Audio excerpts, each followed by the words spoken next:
നമസ്കാരം, ഇൻസൈഡിലേക്ക് സ്വാഗതം. സിറിയ കത്തിക്കയറുകയാണ്. അതായത് ഇസ്രയേൽ വെടിനിർത്തലുമായി സഹകരിച്ചുകൊണ്ട് സമാധാനം പുനഃസ്ഥാപിക്കാനുള്ള നീക്കങ്ങൾ നടത്തുമ്പോൾ അതിനിടയിൽ ഹിസ്ബുള്ളയുടെ പ്രധാനപ്പെട്ട നേതാക്കളെ ഒക്കെ തന്നെ വകവരുത്തിയ സാഹചര്യം ഉണ്ടായപ്പോൾ സിറിയയിൽ ആഭ്യന്തര കലാപം അതിരൂക്ഷമാകുന്നു. പ്രധാനപ്പെട്ട നഗരം വിമതർ ഏറെ വർഷങ്ങൾക്ക് ശേഷം ഒരു പതിറ്റാണ്ടിനിപ്പുറം പിടിച്ചടക്കാനുള്ള മരണപ്പോരാട്ടത്തിലേക്ക് കടക്കുന്നു. 250-ലധികം ആളുകൾ ഇതിനോടകം തന്നെ കൊല്ലപ്പെട്ടു എന്നുള്ള വിവരമടക്കം പുറത്തു വരുന്നുണ്ട്.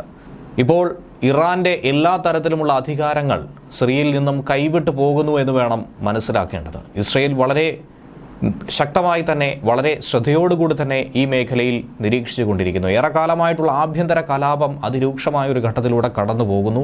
വിമതരും സൈന്യവും തമ്മിലുള്ള സംഘർഷമാണ് ഇപ്പോൾ അതിരൂക്ഷമായിരിക്കുന്നത്.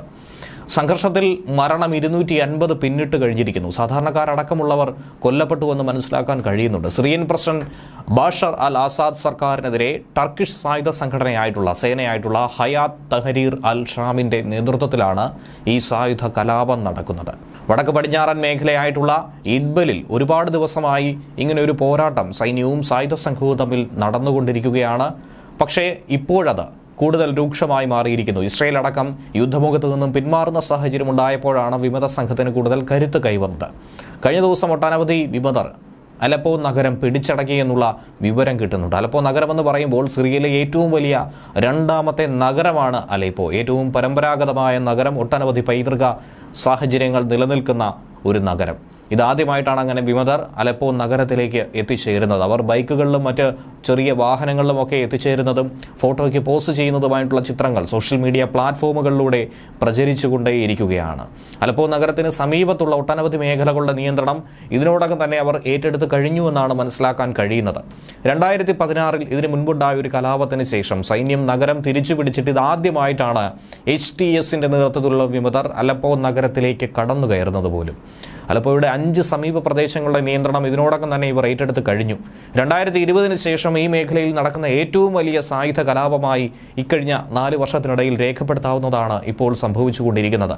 ഇത് ഈ മേഖലയിലെ സമാധാന അന്തരീക്ഷത്തിന് വലിയ വിള്ളൽ വീഴ്ത്തുമെന്നും ഒരു പ്രധാന വഴിത്തിരിവായും ഇപ്പോൾ വിലയിരുത്തുകയാണ്. കാരണം ബഷാർ അൽ അസാദ് ഭരണകൂടത്തിന് വർഷങ്ങളായി ഏറ്റവും വലിയ തിരിച്ചടി നൽകാനായി കാത്തിരിക്കുന്ന HTSനെ സംബന്ധിച്ച് ഇതവർക്കുള്ള ഏറ്റവും നല്ലൊരു സാഹചര്യമാണ്, വഴിത്തിരിവാണ്. കുറച്ച് ദിവസങ്ങൾക്ക് മുൻപ് വരെ മോസ്കോയിലെയും അതുപോലെ തന്നെ ടെഹ്റാനിലെയും പിന്തുണക്കാർക്ക് അത് സുരക്ഷിതമായി സൂക്ഷിക്കാൻ കഴിയുമെന്ന വിശ്വാസം ഭരണകൂടത്തിനുണ്ടായിരുന്നു. പക്ഷേ ആ വിശ്വാസമൊക്കെ തന്നെ താറുമാറായിരിക്കുന്നു. കാര്യം ഏറ്റവും അധികം ഇവർക്ക് പിന്തുണ ലഭിക്കുന്നത് ഇറാനിൽ നിന്നും റഷ്യയിൽ നിന്നുമാണ്. പക്ഷേ ഇപ്പോൾ സിറിയയെ സംബന്ധിച്ച് നോക്കുകയാണെങ്കിൽ റഷ്യ ഉക്രൈനുമായിട്ടുള്ള യുദ്ധത്തിൽ കൂടുതൽ രൂക്ഷമായ യുദ്ധത്തിലേക്ക് പ്രവേശിച്ചുകൊണ്ടിരിക്കുന്നു. ടെഹ്റാൻ ആകട്ടെ എല്ലാവിധ ശക്തിയും ക്ഷയിച്ച അവസ്ഥയിലൂടെ കടന്നു പോകുന്നു. അവരുടെ പ്രോക്സികളെ ഒക്കെ തന്നെ നിലംപരിശാക്കി ഇസ്രയേൽ മുന്നേറിക്കൊണ്ടിരിക്കുന്നു. ഈ സാഹചര്യത്തിൽ ആയിരക്കണക്കിനധികം ഹിസ്ബുള്ള പോരാളികളെ ഇസ്രയേൽ ഉന്മൂലനം ചെയ്തതിന് പിന്നാലെ 3000-ലധികം ഹിസ്ബുള്ള സൈനികർ, അതുപോലെ ഒട്ടനവധി പ്രധാനപ്പെട്ട കമാൻഡർമാർ, 500-ലധികം പ്രമുഖ കമാൻഡർമാരൊക്കെ തന്നെ ഇല്ലായ്മ ചെയ്തതിന് പിന്നാലെ ഇതൊക്കെ തന്നെ നിരീക്ഷിച്ചുകൊണ്ട് ഡമാസ്കസിന് ഇത് ഒരു മുന്നേറ്റം ഉണ്ടാക്കിയെടുക്കാൻ കഴിയില്ല എന്ന് അനുമാനിച്ചുകൊണ്ടാണ് HTS ഇപ്പോൾ ഇങ്ങനെ ഒരു ആക്രമണത്തിലേക്ക് കടന്നു കയറിയിരിക്കുന്നത്. അലപ്പോ അതുപോലെ തന്നെ ഇഡ്ബിൽ എന്നീ നഗരങ്ങളിലെ പല പട്ടണങ്ങളും ഗ്രാമങ്ങളുമൊക്കെ അവർ നിയന്ത്രണത്തിലാക്കി കഴിഞ്ഞു. ഇവിടം നടത്തിയിട്ടുള്ള ആക്രമണത്തിൽ ഇപ്പോൾ 4 പേർ കൊല്ലപ്പെട്ടു വന്ന വിവരമാണ് ഈ നിമിഷം നമുക്ക് പുറത്തു വരുന്നത്. ഏറ്റവും വലിയൊരു സായുധ കലാപമായി തന്നെ ഇതിനോടകം രേഖപ്പെടുത്തി കഴിഞ്ഞു. ഇഡ്ബലിൽ റഷ്യൻ സൈന്യവുമായി ചേർത്തുകൊണ്ട് സിറിയ പ്രത്യാക്രമണം ശക്തമാക്കാനും ശ്രമിച്ചുകൊണ്ടിരിക്കുകയാണ്. ഇനി ചില പഴയ കാര്യങ്ങളിലേക്ക് കൂടി ഒന്ന് എടുത്തു നോക്കിക്കഴിഞ്ഞാൽ 2015-16 കാലഘട്ടത്തിൽ സിറിയൻ ഭരണകൂടത്തിനെ സഹായിക്കാൻ ആയിരക്കണക്കിന് ഹിസ്ബുള്ള അംഗങ്ങളുണ്ടായിരുന്നു. എന്തിനേറെ പറയുന്നു, ഒരു 3 മാസങ്ങൾക്ക് മുൻപ് വരെ അവരുണ്ടായിരുന്നു. അതിൽ ഇറാന്റെ പിന്തുണയും റഷ്യൻ യുദ്ധവിമാനങ്ങളും തന്നെയാണ് സുരക്ഷാ കവചമായി നിലകൊണ്ടിരുന്നത്, സിറിയയെ പൊതിഞ്ഞ് കാത്തു സൂക്ഷിച്ചിരുന്നത്. പക്ഷേ ഇപ്പോൾ ഭരണകൂടത്തിന്റെ ഭരണത്തിന് ശക്തിയില്ലാതായി പോയിരിക്കുന്നു, അത് ക്ഷയിച്ചിരിക്കുന്നു. ഭാഗികമായി പറയുകയാണെങ്കിൽ വലിയ പിന്തുണ നൽകിയിരുന്ന റഷ്യയാകട്ടെ ഇപ്പോൾ ഉക്രൈനിൽ ശ്രദ്ധ കേന്ദ്രീകരിക്കുന്നു. ഇസ്രയേലുമായി ഹിസ്ബുള്ള ആക്രമണത്തിൽ രൂക്ഷമായപ്പോൾ ഹിസ്ബുള്ളയും അതുപോലെ മറുഭാഗത്ത് ഇറാനും വലിയ തോതിൽ തന്നെ ക്ഷയിക്കുന്ന, തകർന്നു പോകുന്ന അവസ്ഥയിലൂടെ കടന്നുപോയിക്കൊണ്ടിരിക്കുന്നു. അതുകൊണ്ട് തന്നെ അവർക്ക് പെട്ടെന്ന് കയറി സഹായിക്കാൻ കഴിയാത്തതും ഗുസൈർ വഴി സൈന്യത്തെ അയക്കാൻ കഴിയാത്തൊരു സാഹചര്യം നിലവിൽ നിൽക്കുന്നു. വെടിനിർത്തലടക്കം ലെബനിലുണ്ടായിരിക്കുന്നു. ഇതൊക്കെ തന്നെ വലിയൊരു തിരിച്ചടിയായി മാറിയിരിക്കുന്നു. ഹിസ്ബുള്ളയെ പുനർജീവിപ്പിക്കുന്നതിന് വേണ്ടി അതിനുള്ള എല്ലാ നീക്കങ്ങളും ഇറാൻ ഇറാൻ നടത്തിയാൽ അതിനെയൊക്കെ തന്നെ തടയാൻ ഇസ്രയേൽ ശ്രമിക്കുമെന്നും സിറിയയ്ക്കും ലെബനനുമിടയിലെ അതിർത്തി കടന്നുകൊണ്ട് ബോംബെറിഞ്ഞ് മാത്രമല്ല ആയിരക്കണക്കിന് ഹിസ്ബുള്ള തീവ്രവാദികളെ കൊലപ്പെടുത്താനും ഇസ്രയേൽ ഇതിനോടകം തന്നെ ശ്രമിച്ചതുകൊണ്ടും ഇത് സായുധ സംഘത്തിന് വലിയൊരു നേട്ടമായി തന്നെ മാറിയിരിക്കുകയാണ്. ഹിസ്ബുള്ളയുടെ കമാൻഡും നിയന്ത്രണവും ഒക്കെ തന്നെ ഒഴിവാക്കി തന്നെയാണ് മുന്നോട്ട് പോകുന്നത്. ഒരു തരത്തിൽ സിറിയൻ ഭരണകൂടത്തെ ഒറ്റപ്പെടുത്തുന്ന ഒരു നടപടിയിലേക്ക് ഇസ്രയേൽ സൈനിക നീക്കം തന്നെ മാറിപ്പോയി.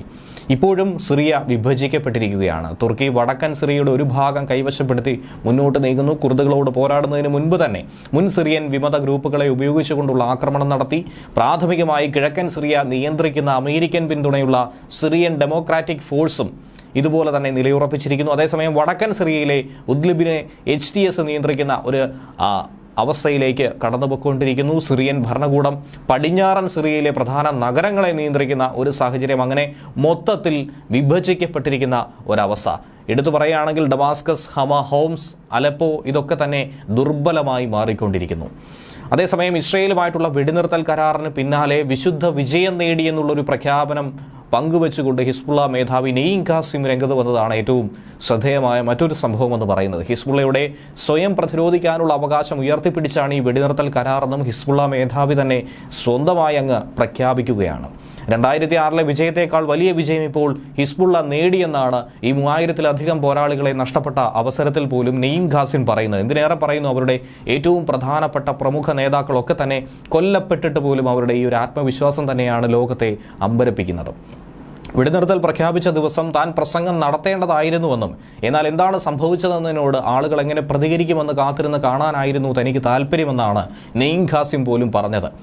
കഴിഞ്ഞ 3 ദിവസമായി ഇസ്രയേൽ വെടിനിർത്തൽ കരാർ ലംഘനം തുടർന്നുകൊണ്ടിരിക്കുന്നു എന്നുള്ള ആരോപണവും ശക്തമാകുന്നുണ്ട്. ഇസ്രയേൽ സൈന്യം ലെബനൻ പൗരന്മാർക്ക് നേരെ ഇന്ന് വെടിയുതിർത്തെന്നും ലെബനൻ ഗ്രാമങ്ങളിലേക്ക് ടാങ്കുകൾ ഉപയോഗിച്ചുകൊണ്ട് ഷെല്ലുകൾ വിക്ഷേപിച്ചുവെന്നും റിപ്പോർട്ടുകൾ ഉണ്ടായിരുന്നു. നിയമലംഘനങ്ങളിൽ നിന്നും വിട്ടുനിൽക്കുമെന്ന സൂചനയാണ് നെയ്യിം ഖാസിമിന്റെ പ്രസംഗത്തിൽ നിന്നും വ്യക്തമാകുന്നതെന്നുള്ള നിരീക്ഷണം പുറത്തുവരുന്നു. രാഷ്ട്രീയമായും സാമൂഹ്യമായും സാമ്പത്തികമായും ലെബനീസ് സമൂഹവുമായി കൂടുതൽ സമന്വയിക്കാൻ ഒരുക്കമാണെന്നുള്ള നിലപാട് കൂടി നെയ്യിം ഖാസിം പങ്കുവെച്ച് കഴിഞ്ഞിരിക്കുന്നു. ഇനിയും അവർക്ക് നിലനിൽപ്പ് വേണമെങ്കിൽ ലെബനൻ സർക്കാർ തന്നെ ആയിരിക്കണം അതിനുള്ള നീക്കങ്ങൾ നൽകേണ്ടത്. ലെബനൻ സർക്കാരും ജനതയും ഒറ്റതിരിഞ്ഞു കഴിഞ്ഞാൽ ഹിസ്ബുള്ളയ്ക്കുള്ള നിലനിൽപ്പ് തന്നെ അവതാളത്തിലാകുമെന്ന തിരിച്ചറിവ് നെയ്യിം ഖാസിമിന് ഉണ്ടായിട്ടുണ്ട്. ഇപ്പോഴത്തെ കരാർ അനുസരിച്ച് ലെബനീസ് സൈന്യത്തിന് വിധേയരായി നിന്നുകൊണ്ട് ഹിസ്ബുള്ള പ്രവർത്തിക്കുമോ അതോ ഇസ്രയേലിനെ വെല്ലുവിളിക്കാൻ വേണ്ടി ഇനിയും തയ്യാറെടുക്കുമോ എന്നുള്ളത് നോക്കിക്കാണേണ്ടത് തന്നെയാണ്. ന്യൂസ് ഡെസ്ക് മലയാളി വാർത്ത ഇൻസൈഡ്.